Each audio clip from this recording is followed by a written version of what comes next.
get the recording going.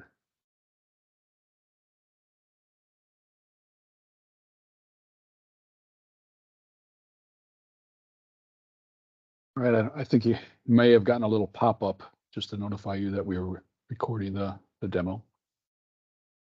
But anyways, you can see my screen. It's got the quality management application, right? Okay. Okay. This is the quality management it's going to have a variety of things in it in addition to the RMAs and the non-conforming stuff. We'll have some other things in there, but we're focusing on the RMAs today. Realize that the RMA development that I did was a couple of years ago now because of COVID and stuff, and I was working closely with Justin, and then that got halted, and so I haven't been in this in quite some time. Although I reviewed it for myself just for this demo, just to remind me, because it's quite an elaborate process. It follows your process, so it's not something that I made up. Manually log in and comes up with the main screen of quality management. This is where we'll be able to place containers on, and there may be some overlaps with non-conforming stuff with the quarantine, because the quarantine and the simple hold and the sorting containers was what I originally did, back even before this Lotus Notes replacement. But again, we're not gonna go into the details of those. We're just gonna jump right into the RMA tab. And this is the primary tab. So all of the open active RMAs will be listed. I do have a filter capability. This is when I started the other day. If it will show, if you don't have any filters, it will show them all. If you're logging in as a particular user, let's say you're the approval guy, you want to see all the ones that are approval requested. We don't have any yet, but you can reduce the number of records on this screen by filtering based on what state they're in as they progress through the RMA process. I believe that one was disposition started was that one that I already started. But I'll start a new one, and I realize that I'm on a test system. I don't have real labels to scan. This is all sort of dependent on them returning parts that have your part labels on it. I'm going to sort of cheat the system and sort of grab old serial numbers from the database and use those as dummy parts that are being returned. But let's start a new one. And I'm going to pick a particular part number, and it's going to be the same. Let's see, which one was it? I know which one it was. I've got it in the database. This is the part that I was going to use.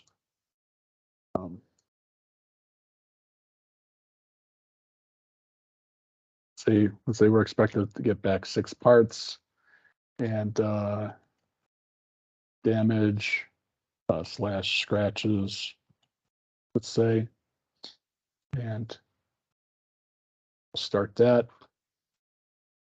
So it created an environment, gets a number, just an entry in there. Right off the bat, you're going to probably, right after you create a new one, you're going to request approval requested for this.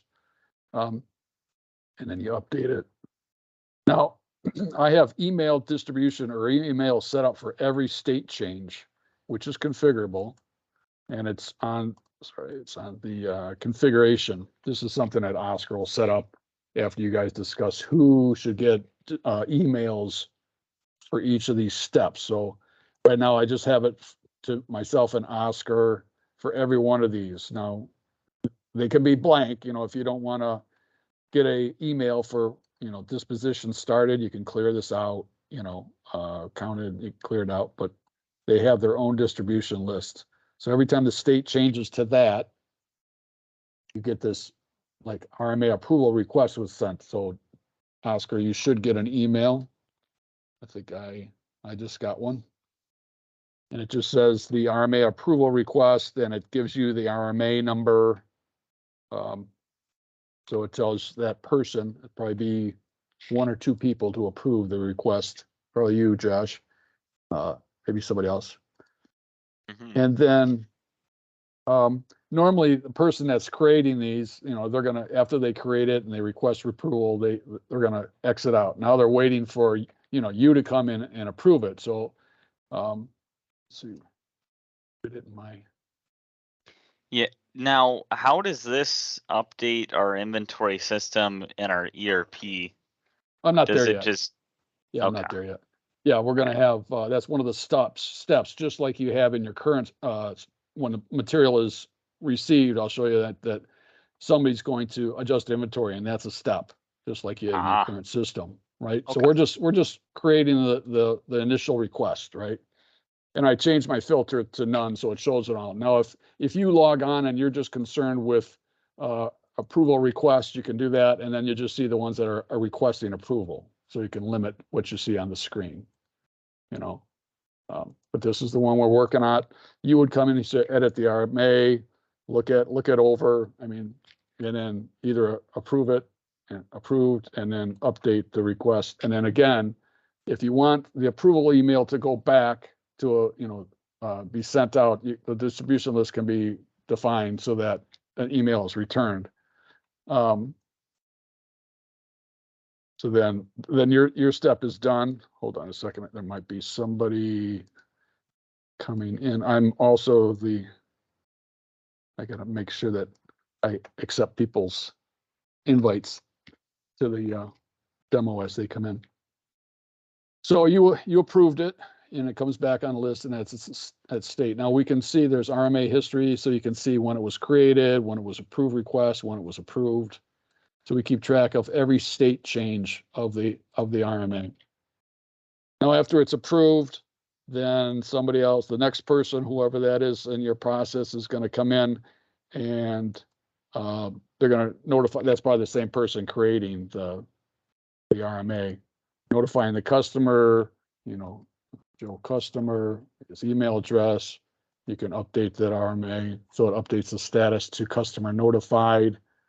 Again, then it comes back, and you can see the status changes. Now I think you're waiting for the material to come in, right? At that point, parts. So whoever is, they're waiting for the parts to come in. Once they come in, then they're going to edit that particular RMA and indicate that the parts were received, and then they have some information here to select. So if you had multiple facilities, you can select that. You just have the one in the dock. There could be multiple docks. Number of bins, let's say there's 2. Number of parts is 6, let's say. And then update RMA. Let's see. Now let's say, now at Auto Systems, they wanted to move these bins to a hold location, and that's an option. Right now, I don't require it for your system. I just show that I can print some quick receive labels that, it gives you a serial number, so then you can use scan to move them around, right? But if you don't have to move it to a hold area before you process those parts, then you wouldn't really need to do that. But anyway, so now the parts are received. I know somebody else is going to go in there, and they're gonna count the parts. Now let's say there was only five parts.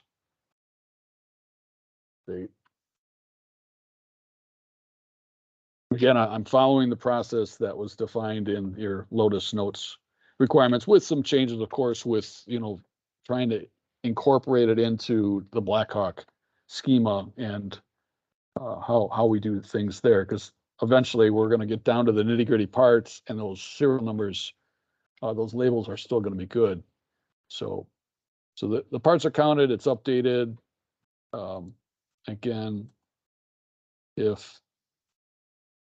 now this is where the parts counted, an email went out to a particular person. Now, if it says they only received 5 parts, let's see, did you get, Oscar, did you get that RMA counted? Yeah, it's just that they were counted. So that person could go and look at this and say, okay, it was only 5 parts received, so they're going to go in and adjust inventory. They're going to add 5 parts back in of this particular part number. And then change the inventory adjust state to the state to the inventory adjusted. All right. Again, these can be different people doing this. That's why I'm going in and out of this process. It seems like it hands off from one person to another throughout your process. Now disposition. Now you've got your 2 containers. You've got actually 5 parts in them. Now you're going to start scanning them good or scanning them scrap. You're going to disposition them. All right. Now this is where I'm going to cheat a little bit. I don't have physical labels, so I just went back into the database. This is from 2019, and again, this is on the test side, transport test database. So it's not going to do anything to the live. So let's say we're going to scan some labels here. Now you can continue.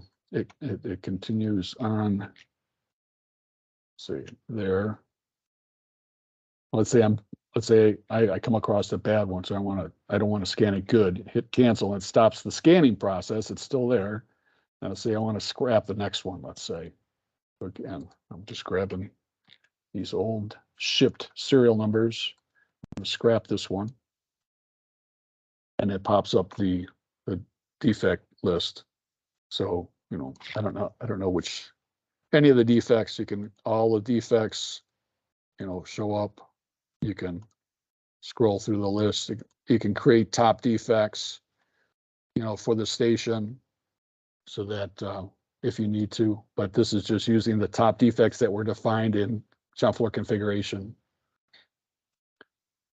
Hit OK. Again, it's asking to scan the next scrap serial number. If you're done scanning scrap, you hit cancel, and it just stops the scanning.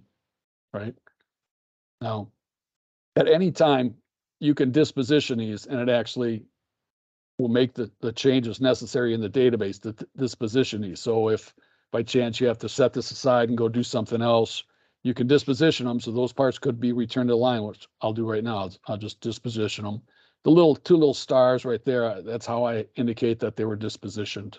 If you forget and try to do that again, it just tells you that there's nothing to disposition. And then the same for scrap.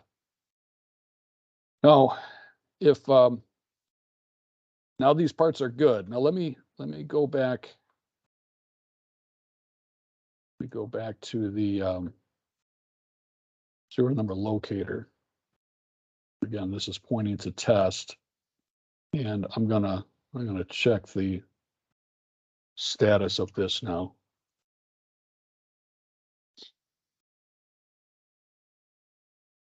So that was again, you've got manufactured parts, and they get created and packed as a finished good. We delete or remove the finished good, and I mark it as an RMA return. And now it leaves the serial number, but it's as a manufactured part. So it's actually scannable again. So you could return this to the line. I'm going to bring a pack out.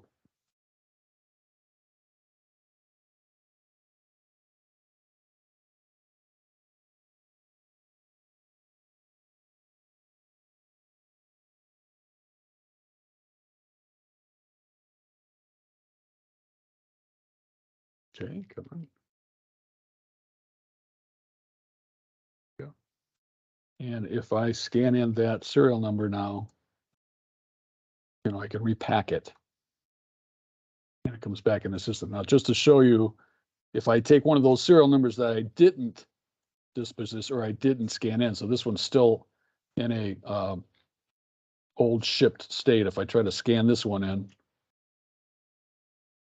it thinks it was shipped way back when in 2019. So you can't ship it unless you bring it through RMA, disposition it to good, and that frees up the manufactured part serial number to be scanned into a new container. If I were to try to scan this one that I scrapped, we should get an error. That one, I got a bug. I shouldn't be able to scan. Oh, I had 2. I had 2 as my max quantity. That's why it disappeared all of a sudden. Cannot allow RMA scrap be hacked. Demos are always good. They identify bugs. So I'll get that fixed. So it'll, just like any other scrap part, it should tell you that you can't hack it because it's been scrapped. Anyways, so let me finish up this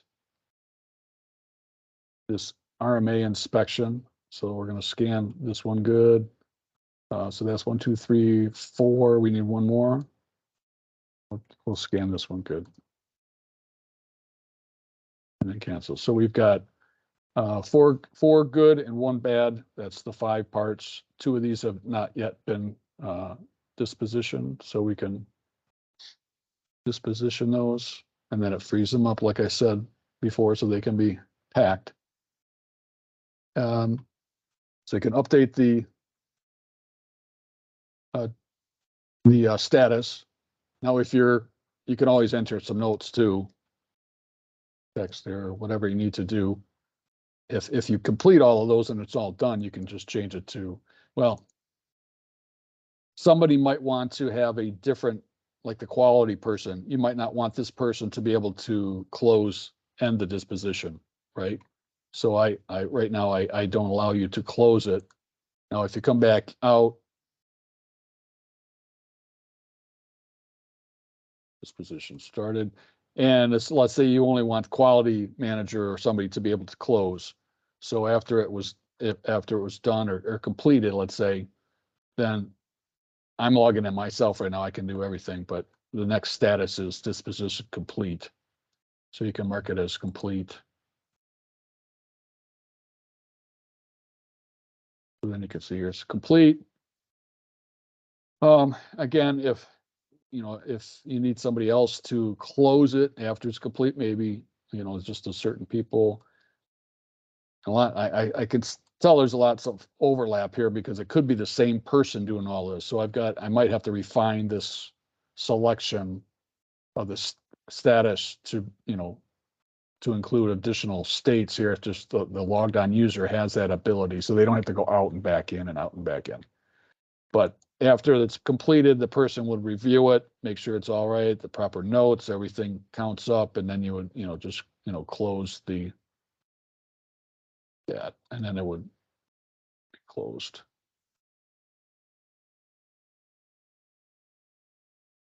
Now, I don't show the closed because that's eventually going to fill this thing up with lots of these. But if you want to see the closed, you can select the closed. You can see there, and you can go back in it and see it. Again, you can see the RMA history of every step and who did it.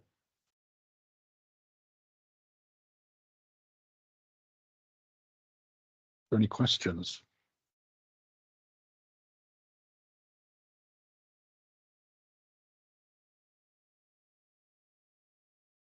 I don't know if silence is good or bad.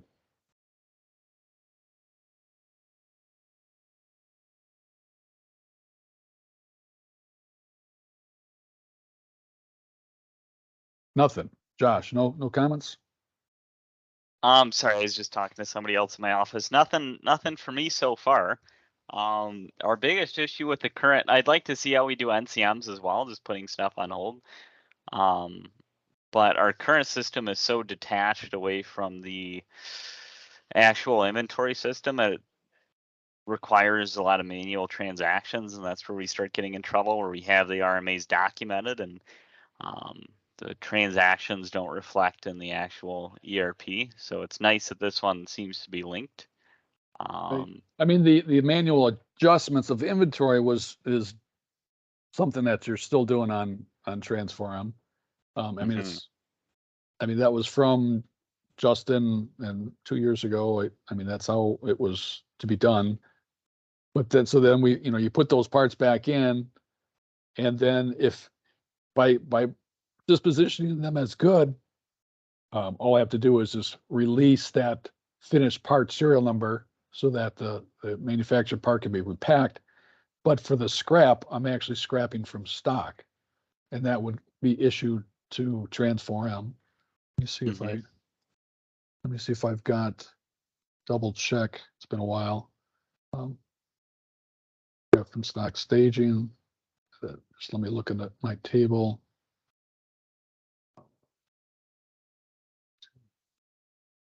I think it's that 427. Yeah. Let me, if I sort this sending.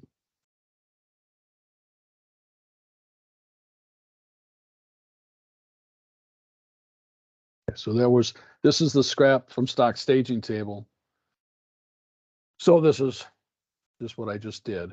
So this is ultimately gets reported to Transform whatever I put into the staging table.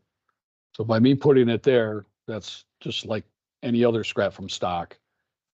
The production upload process, however often it runs, scheduled tasks, it would pick that up and then report it to Transform.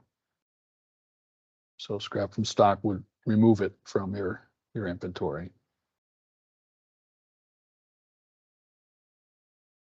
Now, I never got to get to NCMs, although I'm sure there's overlaps with simple hold and quarantine. Quarantine is a way to set up a quarantine, let's say by part number or by workstation, so that if they produce that particular part from this point forward, or that any parts from that particular workstation, it just marks them as hold. And then they have to go, they have to go through some other process, some quality station where they would also have this quality management here, but they would either they would sort the containers here. Now this isn't for pack out; it's just for your production container management. You scan in containers that you think are on, that are in quarantine. Then you start sorting good from bad, and you can print new container labels. And then you can report scrap out of those, and then those container labels can be used further along the process. Now, I'm sure there's probably some overlap there with non-conforming material. I don't know if non-conforming is just always, it could either be by individual part or by container, and so forth. So that's why I'm thinking there's overlap.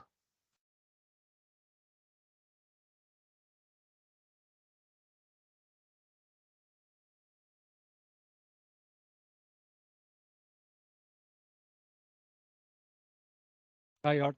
So I'm sorry, I just got in late in the meeting. So the system is going to pull the information or the part number from transport, right?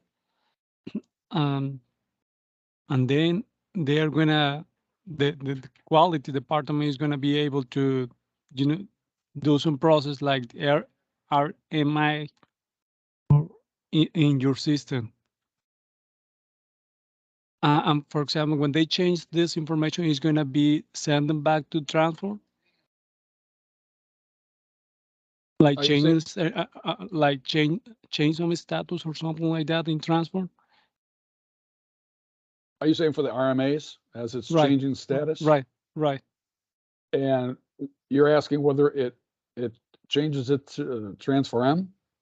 Yeah, No, the status for that is pretty much for the individual RMA record, the status change as it goes through the process. It doesn't really go to Transfer M. I don't think there's any meaning to go up to Transfer M. What you're trying to do is disposition the parts that come back in as either good or scrap, right?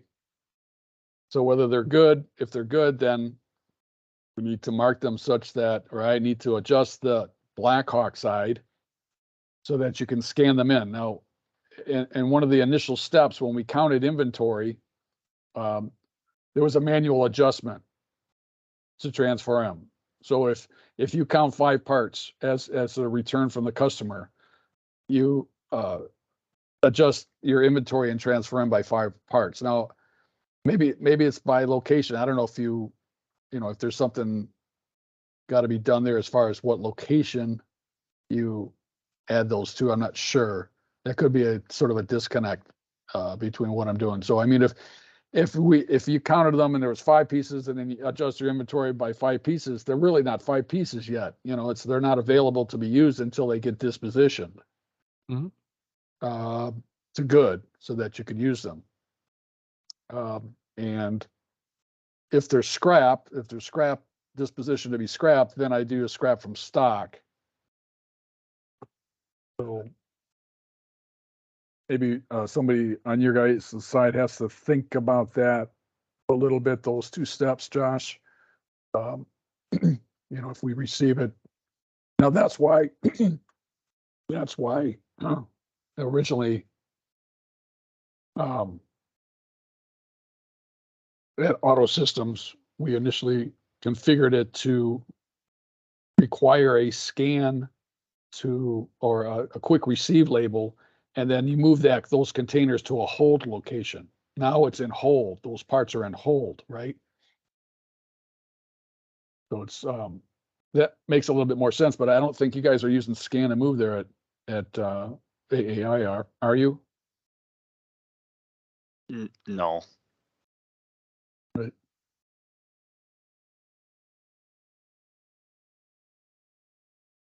So we'll have to think about whether or not you need to use scan to move to scan these to a hold location, or do I automatically move to a hold location with this process to be a location that would ultimately then get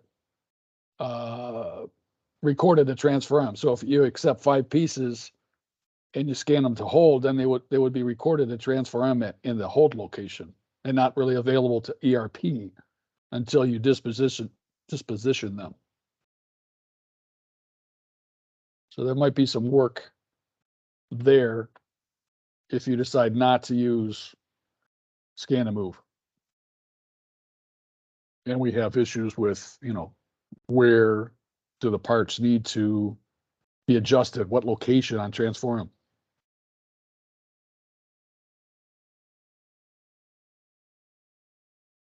I mean, if you manually adjust inventory and manually select the hold location for these parts, then when I scrap from stock, I would need to know to scrap it from that hold location and not your primary stock location. Right, so there's some issues there.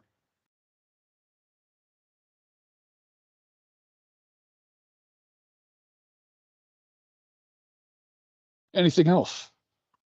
Well, there's a lot of work to still be done. Like I said, I don't know if we can work out the bugs with RMA, and you guys, if we can work those bugs out or issues out, and then you guys start using RMA, at least we're, exercising the system a bit, and then I can proceed to, as if you get any bugs, then I can work those bugs out, and then additionally work on the non-conforming portion.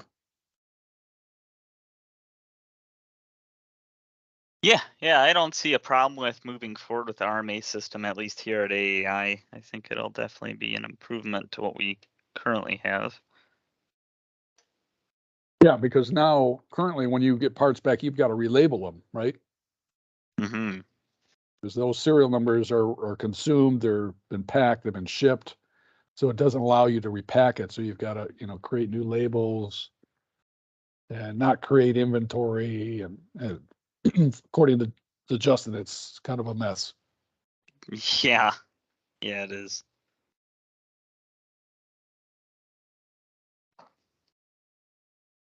All right. Well, if there's not any more questions, we can wrap this up. Again, if you think of any questions, you can email me. I can, send you some of these screenshots. Again, it is recorded. I think Tina will publish it so that if you want to look at it again, for those that came in late or somebody else that wants to look at it, they can review the recording.